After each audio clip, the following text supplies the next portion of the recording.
Have you ever wondered what you would sacrifice for the ones you love? Today, we're diving into the heart-wrenching and surprisingly funny Korean movie, Chronicle of a Blood Merchant. Get ready for a story that will make you laugh, cry, and think about the true meaning of family. Our story begins in a small Korean village in the 1950s, right after the war. We meet our hero, Hyo Sam-gwan, a simple, good-natured construction worker. He's not the richest or the smartest guy around, but he has a big heart and an even bigger crush on Hyo, the prettiest girl in the village, famous for her popcorn-selling skills. The problem is, she's already being courted by a wealthy man. How can a poor worker like Sam-gwan even compete? Well, the village has a strange tradition. The men believe that selling your blood is a sign of ultimate health and vitality. It's a rite of passage. Not only that, but it's a quick way to make a lot of money. Sam-gwan's friends convince him that if he wants to win Okaran's heart, he needs to sell his blood, prove his strength, and use the money to take her on fancy dates. So, with a mix of fear and determination, Sam-gwan goes to the hospital. The old-timers give him some hilarious advice. Drink a ton of water right before to increase the volume of blood you can sell. He follows their advice, successfully sells his blood, and walks out feeling like a king. With his newfound cash, he starts wooing Okaran. He buys her meals, treats her to things she's never had, and slowly but surely, his genuine kindness and charm win her over. Against all odds, they fall in love and get married. Life is beautiful. They soon have 3 wonderful sons, Ilrak, Yerak, and Samrak.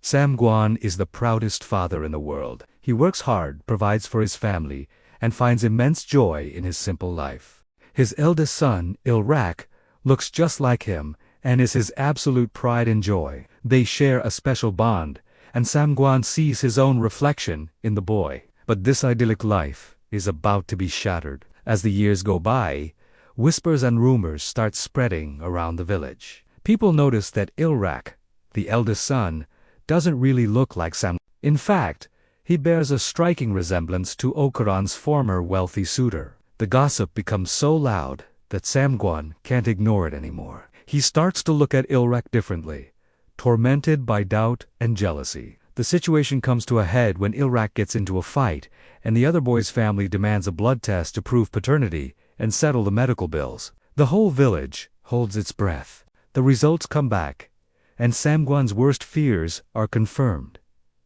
Ilrak is not his biological son. His world collapses. He feels betrayed by his wife and like a fool in front of the entire village.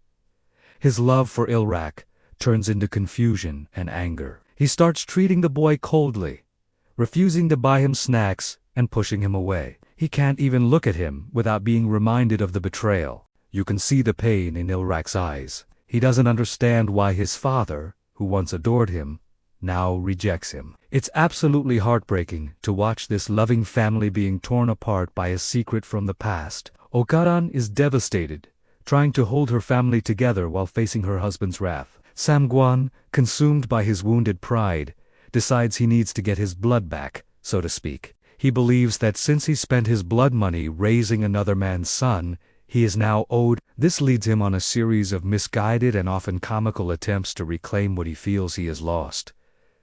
But nothing can fill the void in his heart. Then, a real crisis hits. Ilrak falls gravely ill with a serious kidney disease and needs immediate, expensive medical treatment in a big city hospital. Suddenly, all the anger and resentment vanish. Sam-gwan is faced with a choice. Is this boy his son or not? In that moment, biology doesn't matter. All he sees is his child. The boy he raised and loved for 11 years, fighting for his life. Without a second thought, Sam-gwan knows what he has to do. He needs money, and he needs it fast. So, he returns to the one thing he knows, selling his blood. But there are rules. You can only sell blood every few months to allow your body to recover. Sam-gwan doesn't have that kind of time. He begins a desperate journey, traveling from town to town, hospital to hospital, lying about his identity and selling his blood repeatedly. This is where the story truly becomes a testament to a father's love. With each Saleh, he grows weaker. He becomes pale, dizzy, and frail. The once strong and proud man is literally draining the life out of himself to save his son. He endures immense physical pain, collapsing on the streets, all for the boy he once rejected. It has a powerful and gut-wrenching sequence that shows that the bonds of love are far stronger than the bonds of blood. Finally, after selling his blood to the absolute limit, he collapses. But his sacrifice was not in vain. He raised enough money for Ilrak's surgery. The family is reunited at the hospital, and when Samguan finally wakes up, he sees Ilrak healthy and recovering. He also sees the immense love and gratitude in his wife's and son's eyes. In the end, Samguan learns the most important lesson of all. A family isn't defined by blood, but by love, sacrifice, and the memories you build together. He fully accepts Ilrak as his own, his love for him deeper and more profound than ever before. The film ends with the family together, stronger than ever, reminding us that the true value of a person is measured not by their bloodline, but by the love in their heart. Chronicle of a Blood Merchant is a beautiful film about what it truly means to be a father and a family. It's a journey of laughter, tears, and ultimately, unconditional love. What did you think of Samguan's incredible sacrifice? Let me know in the comments below. And if you enjoyed this movie breakdown, please give this video a thumbs up, subscribe to the channel, and hit that notification bell so you don't miss our next story. Thanks for watching, and see you next time.